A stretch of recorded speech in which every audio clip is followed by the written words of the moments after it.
Hello again. Welcome back to Kim's Cozy Corner. I'm Kim, and of course, we're in the garden again. We are still working on that fall garden and trying to get all of the things in the ground that needs to be.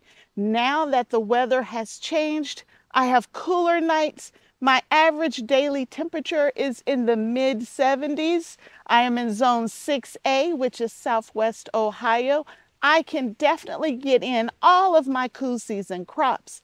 And I still have time to get lots and lots of harvests before the winter gets here in my outdoor garden.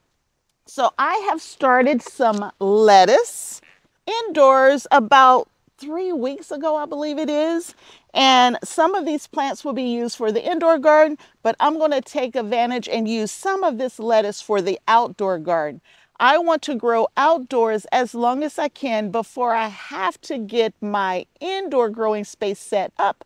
Because when you set it up indoors, now I have to deal with the pests coming inside. I have to also deal with having to water and what to do with the water as it drains and runs off, and the electricity bill, right? You got to have those grow lights on. So why don't I take advantage of this wonderful sunlight in this cool season that we're in and plant some of these cool season crops?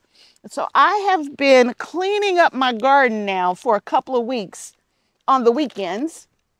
And now I have some space that has opened up so I can add some lettuce to the garden. We've already planted all of the brassicas for the fall season. So I have brassicas throughout the garden and they're doing really well. They've already taken hold. They've really put on size and they're just taking off. And so now it's time for me to plant some of the lettuce out here. Now my lettuce doesn't have as long of a grow period as my brassicas, so I could hold off a little bit on those. And I already have lettuce in my GreenStalks, so I've been eating from the lettuce in the GreenStalks. So I don't want to plant more than what I need, but if I have the opportunity to share with friends and families and neighbors, why not? And when you purchase your lettuce seeds, you're usually getting like 500 or 1,000 or something like that to every seed pack. So having a couple lettuce plants too many, it's not a bad thing because I can easily share and it's no great loss, especially if I'm going to use the sunlight to help them grow. So in this space here, I had cucumbers that I just cleaned this space up. Well, mostly cleaned it up. I got all of the cucumber vines down. I haven't amended the soil or anything like that, but the cucumbers are gone. And I can plant something in this space. And so I've decided to plant lettuce here. And I'm thinking heading lettuce. So I'm going to push all of my mulch back. Let's do half of the bed at a time so I don't have to move. We'll push the mulch back. And we have nice, rich, well-draining soil right here, as well as some rotting cucumbers. But in this well-draining soil here, I am not going to turn the whole bed or anything like that. I try to disturb the soil as little as possible. And so I am only going to probably work in the top couple of inches of soil right where I'm going to plant this lettuce. And I haven't added any amendments to the soil in a few weeks. I think I did a liquid fertilizer on the peppers that are just behind me here, but I know I didn't put any liquid fertilizer in this space. Of course, it benefited from the liquid fertilizer, but I haven't put any granular fertilizer or compost in this space. We're going to add a few nutrients to this space prior to putting the lettuce in. So let's start with let's do the fertilizer first since it's closest to me. And I don't have much fertilizer left, so I gotta be, you know what? Since I don't have much left, let's hold off. Let's add the compost because I would love to be able to finish this project and not have to go buy my granular fertilizer. So let's add compost now. This compost is organic land and sea compost. I was able to get my hands on a sale of this product a few months ago, actually, now at this point. And I bought up a ton of it. I love what it did to my garden, where I added it as top dressing in some of my beds. The plants greened up so nicely. They were happy in their homes. And so we're going to just mix this in just lightly by just taking my hand here and giving it a quick toss. And that's all that I'm going to do besides putting just a little fertilizer right where I'm going to plant this lettuce.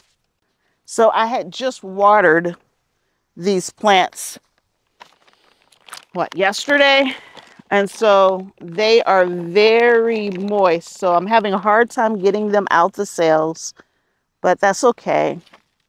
I'm adding some mycorrhizal to the roots, and I'm planting it back to the depth it was already in. Now these are a little small, I'll just be honest with you.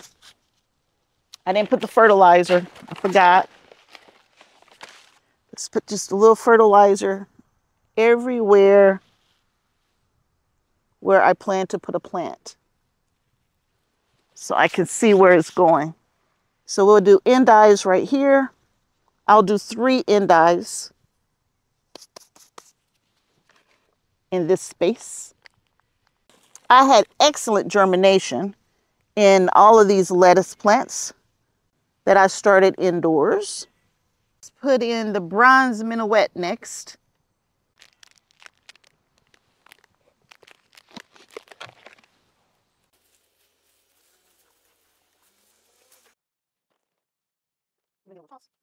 Gardening's not hard. Plants really want to live, so you give them the right nutrition, you water them just a little bit, they will grow. They want to grow. Let's decide where we want them to be. I think one right there, one about right there, and one about right there. Now, do not put your plants directly on granular fertilizer. You need to mix it in. You don't want to burn your plants, so you got to be extra careful with that part. You do want to put the mycorrhizer right on the roots. It's going to help establish those roots for you. So there's the difference. So one more bronze minuet, and then we will add 3 of something else. It's best to not water right before you plant your transplants. Oh my goodness. But I have to do things when I actually have time to do them. So I watered because I'm getting ready to head out for another work trip. So I watered them to make sure that they were nice and damp before I left. And then I had time this Sunday morning to do a little work in the garden. So taking advantage of that time, even though I had already watered these items. Got room for 3. And we will figure out what 3 we want it to be. Here, let's do the red ruby. I have room for 3.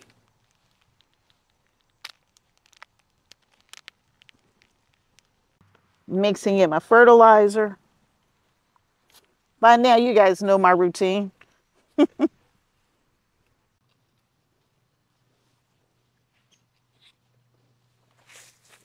I have lettuce all the way down in this space here. Now let's go add some lettuce to another area. All right, in this space here, I had collard greens, and we pulled those out actually just a day ago. And we are now going to work on, as little tomatoes are growing here, we're going to put some more lettuce in this space. Now this is the bed where I have more than you would believe. I mean, you would not be able to imagine just how many tomato volunteers I get here. This is a very shaded space this time of year. This bed is about 3 feet wide, and I believe I can get 2 rows of lettuce. Now I just poured, what did I pour here? Fish emulsion in this bed here that I needed to empty from a container. And so this bed got a lot of fertilizer just a few moments ago. So we will not add any granular fertilizer right now because I have the compost, I got the fish emulsion. I think we're good. If it doesn't take off, I will come back and add a granular fertilizer here, but I think we're going to be fine. We are going to put Pablo and Gustav. I am really excited about both of these lettuce. Pablo is a red heading lettuce, and this is going to be a very interesting lettuce, I think. I've never tried it before. All right, we're going to have to do some art because my Gustav's not going to fit. And I want this to fit.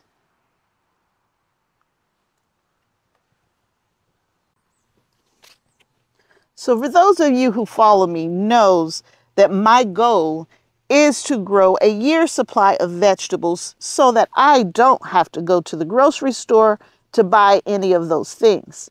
Now, to buy a year's supply of vegetables means you have to preserve.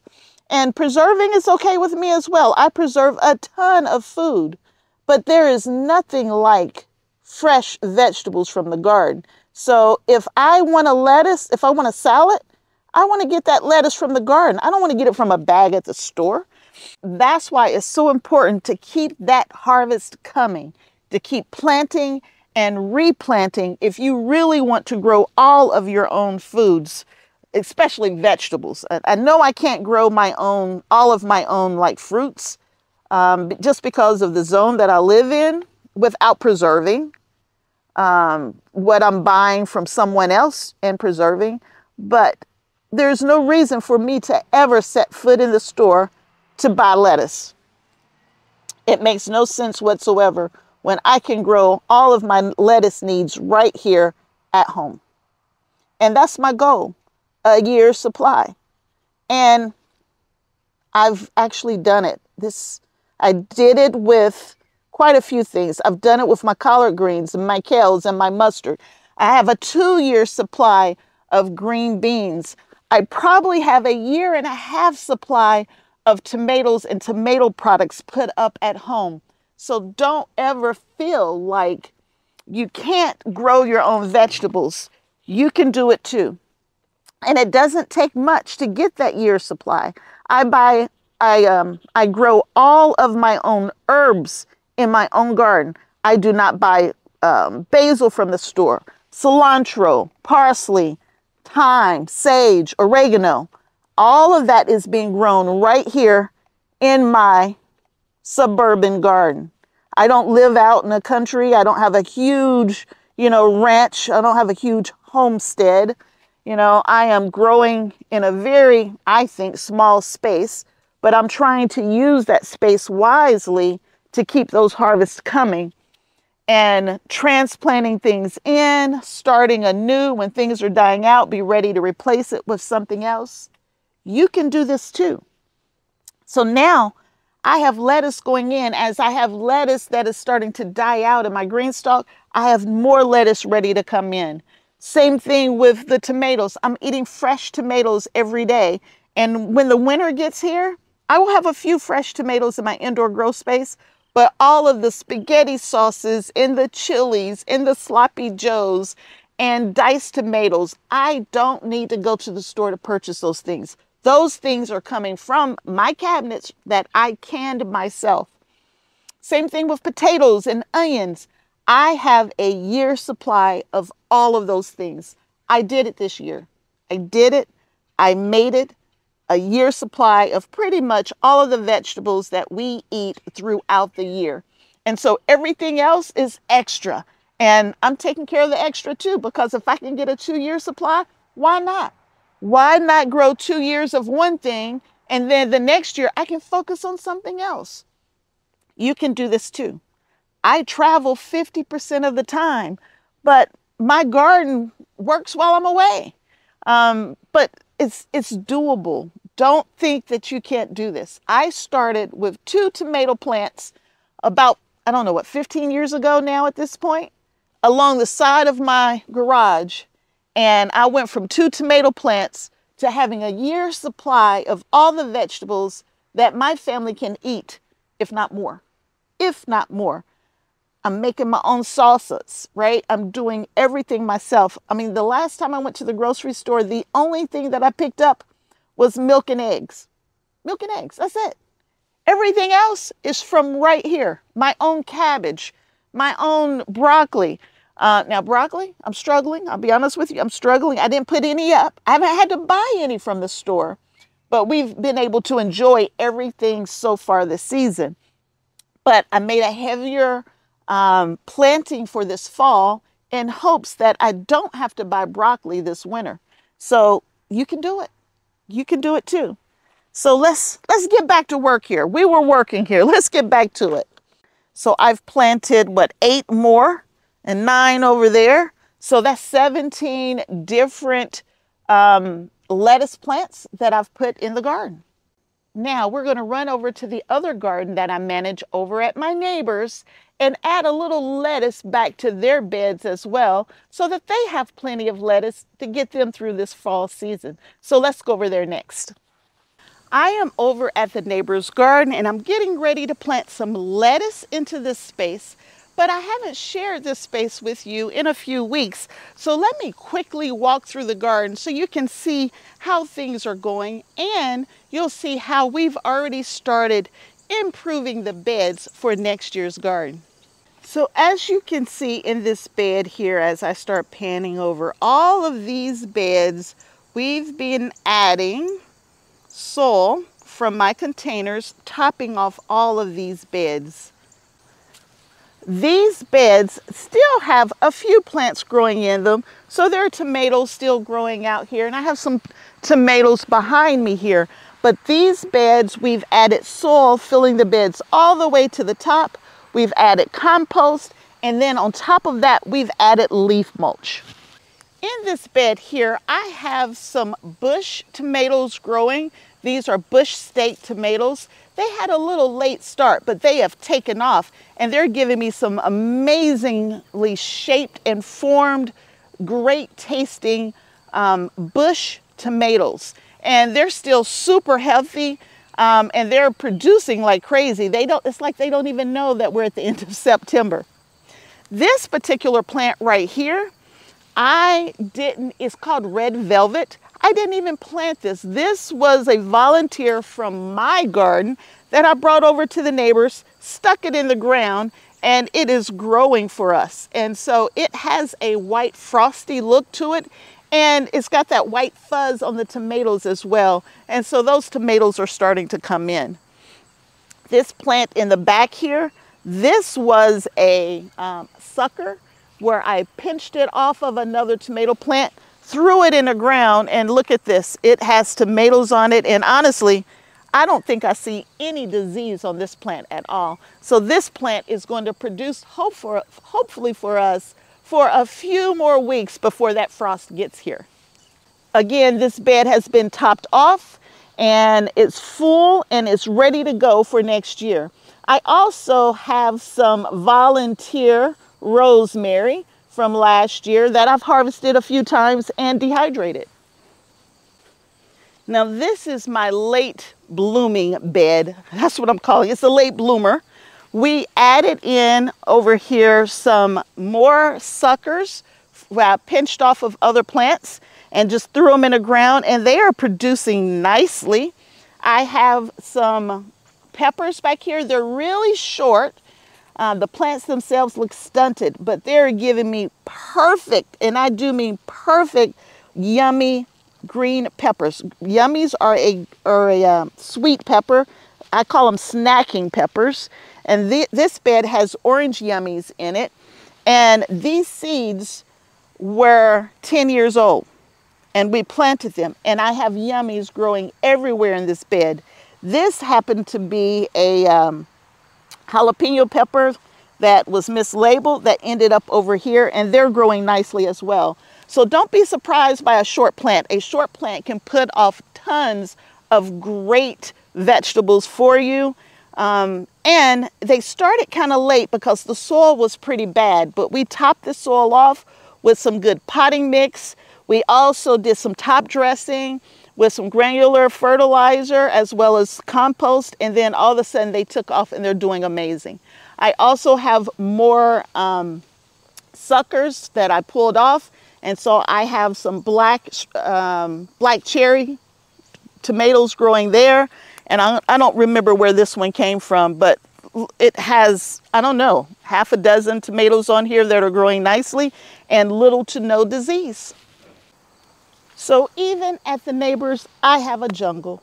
Yes, there's a jungle here. I have a bed full of celery that my neighbors have been just using for fresh eating. I took a ton of this early in the season. I dehydrated it. I froze some of it, and it's still coming in like crazy. And so my neighbors have been enjoying it for fresh eating, but lots and lots of celery here. Behind me, I have a few bell peppers and tons of flowers, but there are a few bell peppers in this bed, but mostly in this bed are flowers that my neighbor put in place. But if you are thinking about like, oh my goodness, this is a hot mess, it's the end of September. It's supposed to be a hot mess. And I still have a GreenStalk behind me with tons of tomatoes and herbs and other things growing in it, but we'll do a GreenStalk update later. Now, the last thing I want to share with you is this squash. Now, this is a winter squash that has pretty much taken over the garden here.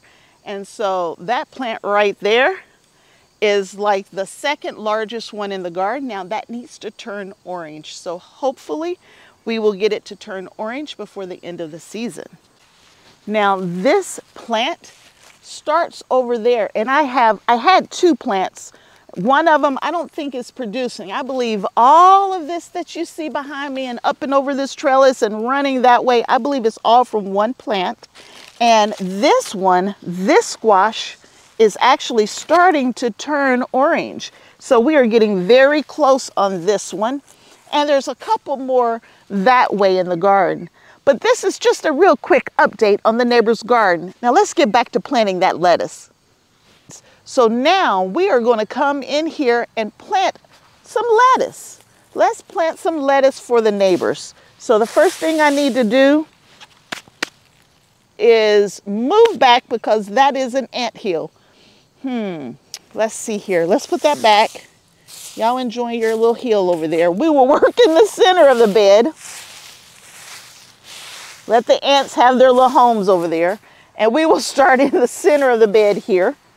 And we're going to put in 4 lettuce plants over here. And we're going to put in slow boat. And we will put one in, oh man, more ants. Let's find another bed. We will use this bed instead. Those ants were not very happy with me messing with them in that bed. So we are moving the leaves, or the leaf mulch, I should say. This bed again has already been prepared with potting mix and compost. And now we're going to add some slow boat lettuce to this space. Now we have plenty of room, so there's no reason, I'll get on the line. There's no reason to like put these really close together on top of each other, because I have no plans for the rest of these beds this year. So we are going to add our mycos. Now the other thing or issue that I have with these beds is with the pill bugs, roly-polies, or whatever you want to call them. I have a ton of them over here at the neighbors, and they do eat my young transplants. Some people say that's not true. I'm telling you, I've seen it. I've seen them chewing on my squash plant before. So with the roly-polies or the pill bugs, hopefully they won't mess with this bed too much. so that my plants can survive until they get to a nice big size where they're not interested. Now, earlier in the season, what did we have over here? We've had green beans over here. We had summer squash that didn't do very well, but it was here. And the green beans did amazing, actually. As far as the green beans go, that was a win. We had cucumbers over here as well. They did really well. And what else do we have over here? Oh, cucumbers. Cucumbers. I ended up putting one endive over here because it was one just all by itself. So I put that in over here. And the rest of these are slow boat. And there are 6 more lettuce plants for the fall garden. I think I'll stop here. So we added more fall season plants to our beds. We're going to keep that harvest going. We are not going to the grocery store to buy any of these things. We're going to grow them ourselves. If you enjoyed this video, please give me a thumbs up. I'm going to keep everything that I'm doing coming for you. And subscribe to the channel. Let me know what you want to see me do in the garden, and I'll make sure that I share, because I can't share everything, but I want to share what you're interested in. Until next time, I will see you back here again, hopefully real soon. Bye.